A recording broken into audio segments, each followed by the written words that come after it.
अस्सलाम वालेकुम स्टूडेंट्स, कैसे हैं आप सब। उम्मीद है आप सब खैरियत से हैं। आज हम पढ़ेंगे biology chapter number 7 bio energetics. आज का हमारा टॉपिक है डार्क रिएक्शंस। हमने प्रीवियस लेक्चर में लाइट रिएक्शंस को स्टडी किया था। हमने पढ़ा था किस तरह लाइट रिएक्शंस जो है लाइट एंटर होती है और हमारे पास लाइट रिएक्शंस की प्रोडक्ट्स क्या बनती हैं।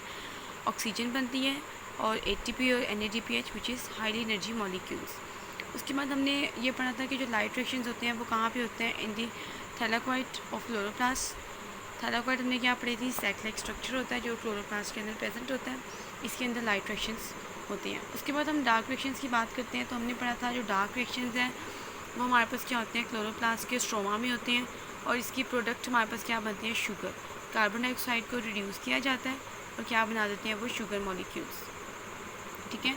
और डार्क रिएक्शंस में हम क्या पढ़ते थे कि जो ATP और NADPH लाइट रिएक्शंस में सिंथेसिस होती है जिसकी, वही NADPH और ATP जो है ना वो यहाँ पे यूटिलाइज़ होती है। यूटिलाइज़ होके हमारे पास क्या देती है, हमें फूड देती है in the form of sugar molecules. अब हम इसको डिटेल में, उसके बाद हमने यहाँ पे साइकिल पढ़ी थी, ठीक है। तो ये आपको साइकिल समझ आ गई होगी। ये ब्लॉक देख लें, the whole series of light reactions is called Z scheme due to its Z shape flow chart. अगर आप इसको इस तरह पढ़े ना तो ये जेड स्कीम बन रही है, ठीक है। तो उसकी शेप की वजह से इसको जेड स्कीम का नाम दे दिया गया। अब हम स्टार्ट करते हैं हमारा नेक्स्ट टॉपिक डार्क रिएक्शंस है which is also called a Calvin cycle. Calvin cycle इसको क्यों कहा जाता है, क्योंकि ये एक साइंटिस्ट था मेल्विन केल्विन, यहाँ से थोड़ा स्टडी कर लेते हैं। एक साइंटिस्ट था मेल्विन केल्विन था। 1961 को उसको नोबेल प्राइज़ मिला था। नोबेल प्राइज़ क्यों दिया था, क्योंकि इसने डिटेल में फोटोसिंथेसिस के जो था टॉपिक था, फोटोसिंथेसिस को डिटेल में स्टडी किया था, उसको डिटेल में इसने जो इन्फॉर्मेशन दी थी। इसके बाद इसने जो डार्क रिएक्शंस थे, डार्क रिएक्शंस को भी इसने डिटेल में बताया था, जिसकी वजह से हम डार्क रिएक्शंस को कहते हैं केल्विन साइकिल। इसके अपने नाम पे जो है ना वो साइकिल का नाम रख दिया गया था, केल्विन साइकिल। तो अगर आप लोगों को एग्ज़ाम में आ जाता है कि केल्विन साइकिल ड्रॉ करें या केल्विन साइकिल पे नोट लिखें, तो इसमें परेशान होने वाली कोई बात नहीं है, क्योंकि डार्क रिएक्शंस जो है उसको हम लोग केल्विन साइकिल भी कहते हैं। तो केल्विन साइकिल के हम स्टार्ट करने से पहले थोड़ा मैं बता दूँ इसको कि मेल्विन केल्विन ने ये हमारे पास साइकिल था उसकी इन्फॉर्मेशन हमारे पास पेश की थी।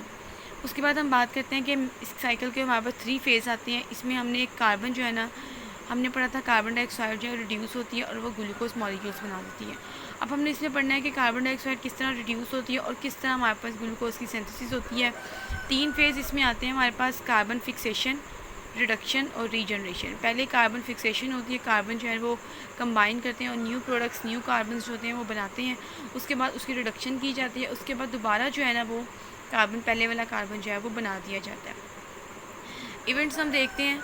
पहला इवेंट इसमें आता है फॉर्मेशन ऑफ 6 कार्बन कंपाउंड्स।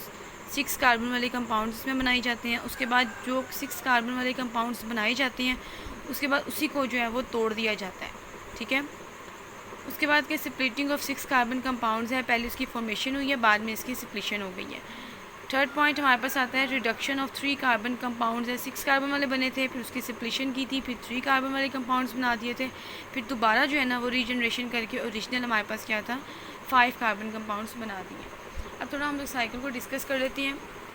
ये ऐसे मैंने बनाई है यहाँ पे, लेकिन आपको थोड़ा बुक से मैं पहले बता दूँ, ये फेजेस मैंने लिखे हुए थे साइड पे। अच्छा, पहली चीज़ हमारे पास कहते हैं कि हमने पढ़ा था कि कार्बन डाइऑक्साइड जो है ना वो इसमें यूटिलाइज़ होती है, ठीक है। हमने पढ़ा था कार्बन डाइऑक्साइड यूटिलाइज़ हुई है और यूटिलाइज़ होकर उसने क्या बना दिया, हमारे पास ग्लूकोज के मॉलिक्यूल्स बना दिए। तो कार्बन डाइऑक्साइड के हमारे पास कितने मॉलिक्यूल्स यहाँ पे यूज़ हुए हैं, केल्विन साइकिल में 3 कार्बन डाइऑक्साइड के मॉलिक्यूल्स इस्तेमाल हुए हैं, ठीक है। इसने 5 कार्बन शुगर के साथ, 5 कार्बन शुगर को हम रिबिस्को भी कहते हैं, ठीक है। ये आप लोगों के बुक में नहीं लिखा हुआ रिबिस्को के बारे में, लेकिन इसको हम क्या कहते हैं, हायर क्लासेस में हम जाते हैं तो इसको हम क्या पढ़ते हैं, रिबिस्को पढ़ते हैं। अब यहाँ पे ये आप लोगों की कोई इक्वेशन नहीं है, सिर्फ उन्होंने बताया हुआ कितने कितने कार्बन मिलते हैं, फिर थोड़ी एनर्जी यूज़ करते हैं, एनर्जी के बाद वो कितने आगे से कार्बन बना देते हैं और कितने यूटिलाइज़ कर लेते हैं। अब उन्होंने यहाँ पे क्या कहा, केल्विन साइकिल हम स्टार्ट करते हैं। उसने कहा कार्बन डाइऑक्साइड के 3 मॉलिक्यूल्स जो है ना 5 कार्बन शुगर के साथ मिलते हैं और हमारे पास क्या बना देते हैं, 6 कार्बन शुगर वाले 3 हमारे पास जो है ना वो बना देते हैं, ठीक है। सबसे पहले उन्होंने कहा है कि 3 कार्बन यहाँ से हमारी मिली हैं, उसने 5 कार्बन के साथ जो है ना वो बॉन्डिंग की है, वहाँ से मिली हैं, इनको मिला के अपने साथ इन्होंने क्या बना दिए, 3 मॉलिक्यूल्स कौन से बना दिए, 6 कार्बन वाले। ठीक है। ये पहला हमारे पास टॉपिक था जहाँ पे हमने पढ़ा है कि फॉर्मेशन ऑफ 6 कार्बन कंपाउंड्स। तो किस तरह उन्होंने बनाई है, सिंपल सा मेथड है। ये कार्बन डाइऑक्साइड जो है ना, 3 कार्बन डाइऑक्साइड के मॉलिक्यूल्स इसके साथ मिले हैं, 5 कार्बन के साथ उन्होंने मिलकर क्या बना दिए हैं, 3 बना दिए हैं 6 कार्बन वाले कंपाउंड्स। तो हमारे पास पहला हमारे पास क्या था, फॉर्मेशन ऑफ 6 कार्बन कंपाउंड्स। उसके बाद उन्होंने कहा है हमारे पास सेकंड क्या है, स्प्लिटिंग ऑफ 6 कार्बन कंपाउंड्स है। ये 6 कार्बन कंपाउंड जो है स्प्लिट किया है, स्प्लिट करने के बाद उसने क्या बना दिया है, 3 कार्बन वाले कंपाउंड्स। तो इन्होंने क्या किया है, 6 कार्बन जो है ना वो स्प्लिट हुई है, 6 कार्बन वाले कंपाउंड स्प्लिट हुए हैं और स्प्लिट होकर उसने 6 जो है ना 3 कार्बन वाले कंपाउंड्स जो उन्होंने बना दिए हैं। किस तरह बनाई हैं, अब हमने कहा है कि 6 कार्बन जो है वो स्प्लिट हुए हैं। हम यहाँ पे ड्रॉ करते हैं 3 6C, 1 6C, 2 6C और 3 6C। 3 हमारे पास 6C के थे, ठीक है, कार्बन कंपाउंड। इसकी स्प्लिट किस तरह हुए हैं, ये स्प्लिट होकर ये मैक्रोमोलिक्यूल से ये माइक्रोमोलिक्यूल्स में कन्वर्ट हुए हैं। 6C थे, ये 3C कार्बन में चेंज हो गए हैं। ये ब्रेक डाउन हुआ है, इसने क्या बना दिए, 2 3C जो है ना कार्बन कंपाउंड्स बना दिए हैं। इसी तरह ये वाला मॉलिक्यूल स्प्लिट हुआ, इसने भी इस तरह ही किया, 3C वाले बना दिए हैं। तीसरा हमारे पास 6C वाला मॉलिक्यूल स्प्लिट हुआ तो उसने भी क्या बना दिए, 3C वाले कंपाउंड्स बना दिए। टोटल हमारे पास 3 6C वाले कंपाउंड्स हैं। 3C वाले कितने बनाए हैं, 1 2 3 4 5 6, ठीक है। ये आ गया 3C वाले हमारे पास कितने बन गए हैं, 6C, ठीक है। तो सबसे पहले उन्होंने क्या चीज़ कही है कि ये कार्बन और 5 कार्बन मिले हैं, कार्बन इन्होंने मिलकर क्या बना दिए हैं, 6C वाले 3 जो है ना कार्बन कंपाउंड्स बना दिए हैं। ये हमारे पास आता है पहला स्टेप जिसमें फॉर्मेशन ऑफ 6 कार्बन। उसके बाद 6 कार्बन की स्प्लिट हुए हैं, स्प्लिट होकर उसने क्या बना दिए हैं, 3 6 कार्बन वाले कंपाउंड जो बनाए हैं वो कितने बनाए हैं, 6 बनाए हैं। किस तरह 6 बनाए हैं, ये 3 जो मॉलिक्यूल्स हमारे पास का स्प्लिट हुए हैं, स्प्लिट होकर ये एक मॉलिक्यूल 2 में डिवाइड हुआ है। इस तरह 3 की बात करते हैं तो 3 किस में डिवाइड होंगे, 6 में। उन्होंने 6 जो है ना वो 3C वाले कार्बन कंपाउंड्स हमारे पास बना दिए हैं। और इस प्रोसेस में हमारे पास क्या यूटिलाइज़ हुए है, ATP और NADPH। ATP और NADPH हमने कहाँ पे पढ़े थे, लाइट रिएक्शंस में पढ़े थे। लाइट रिएक्शंस की प्रोडक्ट थी ATP और NADPH, जिसमें हमने पढ़ा था कि ATP जो ये सूरज की रोशनी को अब्जॉर्ब करती हैं, कैप्चर करने के बाद हमारे पास एनर्जी मॉलिक्यूल्स बनाते हैं। उसमें एक ATP था और एक NADPH था। ATP हमारे पास पढ़ा था एडिनोसिन ट्राइफॉस्फेट था और निकोटिनामाइड एडेनिन डाइफॉस्फेट हमने ये पढ़ा था NADPH। तो इस प्रोसेस में 3 कार्बन जो हमने पढ़ा था, 6 कार्बन स्प्लिट हुए हैं और 3 कार्बन वाले 6 उन्होंने बना दिए हैं। तो इसमें प्रोसेस में क्या है, हमारे पास 2 एनर्जी मॉलिक्यूल्स जो हैं वो यूटिलाइज़ हुए हैं। उसके बाद इसमें से 3C वाले हमारे पास 6 थे, इसमें से एक जो था ना 3C वाला वो ग्लूकोज उसने बना दिया है और बाकी कितने रह गए हैं, 5 जो हैं वो आगे रिएक्शन में चले गए हैं, 5C × 3C। पहले हमारे पास कितने थे, 6 बने थे 3C वाले कार्बन कंपाउंड्स। इसमें से एक 3C जो है ना, एक 3C निकल के उसने क्या बना दिए, ग्लूकोज बना दिए। ग्लूकोज की मैन्युफैक्चरिंग हो गई यहाँ पे। और बाकी कितने बच गए यहाँ पे, 6 - 1 5 जो है ना वो 3C वाले कार्बन कंपाउंड्स आगे जो है ना वो चले गए हैं। अब उसके बाद उन्होंने कहा है कि ये 5 3C वाले कार्बन्स मिलके दोबारा जो है ना वो 5C कार्बन जो है ना हिबिस्को शुगर जो है ना उसकी मैन्युफैक्चरिंग में इस्तेमाल होते हैं। इस प्रोसेस में कुछ ATP के मॉलिक्यूल्स जो हैं वो यूटिलाइज़ होते हैं। ये यूटिलाइज़ करके दोबारा जो है ना वो हिबिस्को बना देते हैं, 5 कार्बन शुगर जो है वो दोबारा बना देते हैं। तो ये कोई इस तरह का रिएक्शन नहीं है कि आप इक्वेशन इसको बैलेंस करते जाएं, ये कोई बैलेंसिंग इक्वेशन नहीं है। सिंपल उन्होंने बताया है कि कुछ कंपाउंड्स मिलते हैं वो नए कंपाउंड्स बना देते हैं। जिस तरह कार्बन डाइऑक्साइड मिली है, कार्बन डाइऑक्साइड ने 5 कार्बन इस्तेमाल किया, उसने क्या बना दिया, 6 कार्बन वाले 3 मॉलिक्यूल्स बना दिए हैं। 6 कार्बन वाले मॉलिक्यूल 3 जब स्प्लिट हुए हैं तो उसने क्या बना दिया, 3C वाले जो है ना वो 6 बना दिए। उसके बाद उन्होंने कहा इसमें से एक 3C जो था वो यूटिलाइज़ होकर उसने क्या बना दिया, ग्लूकोज। और बाकी जो हमारे पास 5 बचे हैं, 5 हमारे पास बचे हैं 3C वाले, तो वो क्या आगे रिएक्शन में चले गए हैं। उसके बाद ये क्या करते हैं, ये ATP को यूटिलाइज़ करते हैं। यूटिलाइज़ करने के बाद दोबारा जो है ना वो 5C वाले 3 कार्बन बना देते हैं। इसको हम जो कहते हैं हिबिस्को, ठीक है। तो ये बहुत ईजी प्रोसेस है, कोई इसमें मुश्किल चीज़ नहीं है। इसको हम थोड़ा स्टडी करते हैं। The detail of dark reactions were discovered by Melvin Kelvin and his colleagues at the University of California, ठीक है, लंदन की यूनिवर्सिटी है कैलिफोर्निया। उसमें मेलविन कैल्विन ने अपने कुछ कोलीग्स के साथ मिलकर इस रिएक्शंस की डिटेल बताई थी।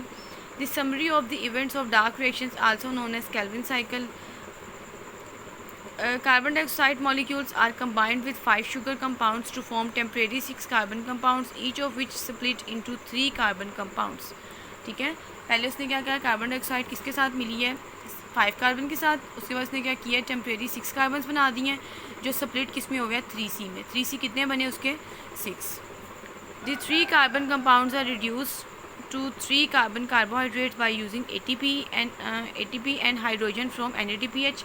हमने पढ़ा था ATP हमारे पास क्या था, एडिनोसिन ट्राइफॉस्फेट, जिसमें से हमने पढ़ा था कि उसने ATP का उसने क्या यूज़ कर लिया था, एक फॉस्फेट ग्रुप, और NADPH का उसने क्या यूज़ किया था, हाइड्रोजन। तो उसने कहा ATP में से उसने क्या यूज़ किया है, फॉस्फेट का और हाइड्रोजन फ्रॉम NADPH।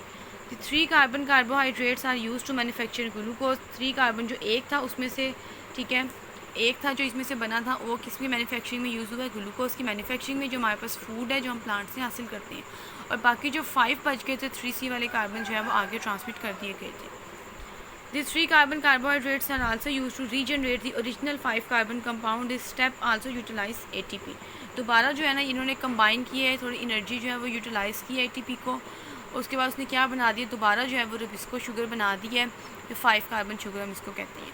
तो ये आप लोगों के पास केल्विन साइकिल था, इसमें कोई भी चीज़ मुश्किल नहीं है, कोई ऐसी चीज़ नहीं है जो आप लोगों को ना समझ आए, ठीक है। ये आप लोगों का बहुत इंपॉर्टेंट है, ये अक्सर एग्जाम में आ जाती है कि ड्रॉ अ केल्विन साइकिल। तो आपने ये केल्विन साइकिल जो है वो ड्रॉ करनी है अच्छे तरीके से। अगर आपको इसके इवेंट्स आ जाते हैं तो आप ये इवेंट्स जो है वो लिखेंगे। ये शॉर्ट में भी पूछा जा सकता है और लॉन्ग में भी पूछा जा सकता है।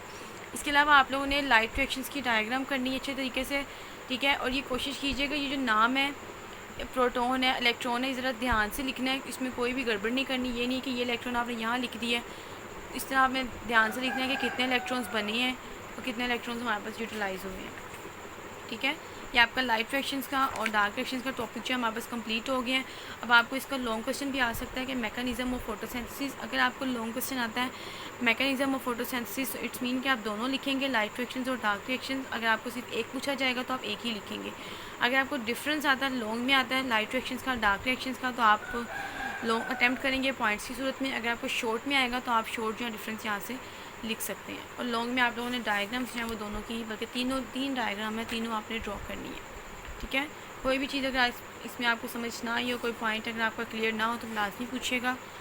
अपना और अपनी फैमिली का ख्याल रखिएगा। अल्लाह हाफ़िज़।